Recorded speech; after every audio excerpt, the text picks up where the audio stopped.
Hola, hola, gente bella. Mi nombre es Bruno Díaz y en esta ocasión vamos a hablar un poco sobre micorrizas. La palabra micorriza deriva del griego mikes, que significa hongos, y riza, que significa raíz, es decir, una asociación entre un hongo y la raíz de una planta. Cuando pensamos en hongos, generalmente imaginamos algo como esto, pero en realidad esta estructura es solo una forma que adoptan los hongos para esparcir sus esporas. El hongo en sí, a grosso modo, son como un agregado de delgados hilos que se llama micelio, y es este el que se asocia con las raíces de las plantas. Esta asociación, en la mayoría de los casos, conforma una simbiosis mutualista, donde el hongo recibe azúcares derivados de la fotosíntesis y a cambio le provee nutrientes del suelo a la planta. Existen dos tipos de hongos micorrízicos: las endomicorrizas, que colonizan dentro de las células de la raíz, y las ectomicorrizas, que colonizan entre las células de las raíces. Ahora, si consideramos que el micelio de estos hongos es continuo y pueden abarcar áreas extensas, podemos imaginar una red que vincula muchas plantas que pueden ser de la misma especie o de especies diferentes. Por lo tanto, una red de micorrizas se forma cuando varias plantas están conectadas bajo tierra por un micelio continuo. Evidencia sobre la red de micorrizas ha venido acumulándose durante medio siglo y con bastante incredulidad, pero su importancia para los ecosistemas ya es evidente. Ahora se sabe que las redes de micorrizas pueden influir en el establecimiento, supervivencia, fisiología, crecimiento y química de defensa de las plantas, debido a que estas redes sirven como vía de intercambio de recursos y moléculas de estrés entre plantas. Se ha demostrado la transferencia de señales de estrés de plantas lesionadas a plantas sanas a través de estas redes. Así, por ejemplo, cuando una planta está siendo atacada, avisa, entre comillas, a las plantas cercanas, quienes ganan tiempo en la producción de enzimas de defensa, aumentando su resistencia a las plagas. Los procesos de transferencia de estas sustancias y los factores que las regulan aún son poco conocidos.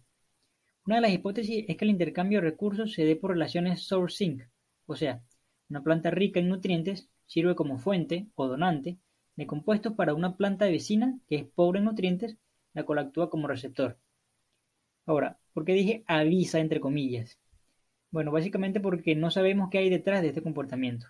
Es decir, ¿las plantas realmente se comunican entre sí y tienen un comportamiento altruista al ceder sus recursos a plantas más necesitadas? ¿O las plantas reconocen a sus parientes a través de la red de micorrizas y presentan este comportamiento altruista solo con ellos, ya que contribuye con la perpetuación de genes compartidos? ¿O es ventajoso evolutivamente para la planta alimentar a los hongos micorrízicos porque son altamente diversos y con gran capacidad adaptativa, asegurándoles recursos y acceso a la red a largo plazo? ¿O en realidad es una estrategia del hongo micorrízico que administra los recursos de sus plantas hospederas para protegerse contra la posible pérdida de hospederos sanos que potencialmente en otra época o en otras condiciones o circunstancias les sea beneficioso? ¿O simplemente las plantas con exceso de determinado nutriente terminan cediéndolos a las redes de micorrizas y estos se distribuyen en dirección del gradiente de concentración? Por lo tanto, acabarían en las zonas más pobres de este nutriente. Lo que, por cierto, también explicaría el aviso, entre comillas, cuando hay un ataque de plagas por simple escape involuntario de las moléculas señalizadoras a la red de micorrizas, pero que en realidad eran para la planta misma. O las plantas y hongos han alcanzado un grado de madurez y sabiduría que no somos capaces siquiera de concebir, porque nuestro entendimiento sobre las relaciones interespecíficas e intraespecíficas se reduce básicamente al individualismo, o es una mezcla de algunas de las posibilidades que mencioné, y o ciertas interacciones se dan en algunos contextos mientras que en otras se dan en otros, o en fin, cualquier cosa puede esperarse cuando hablamos de ecología.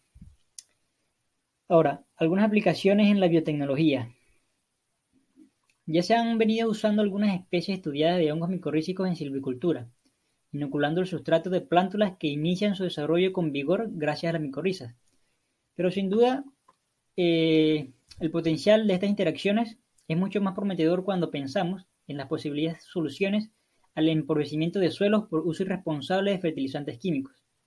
Se pudieran implementar especies de hongos micorrízicos compatibles con plantas de cultivo tradicionales con foco en la agricultura sustentable, para lo cual se necesitan, además de recursos, personas con interés en el área.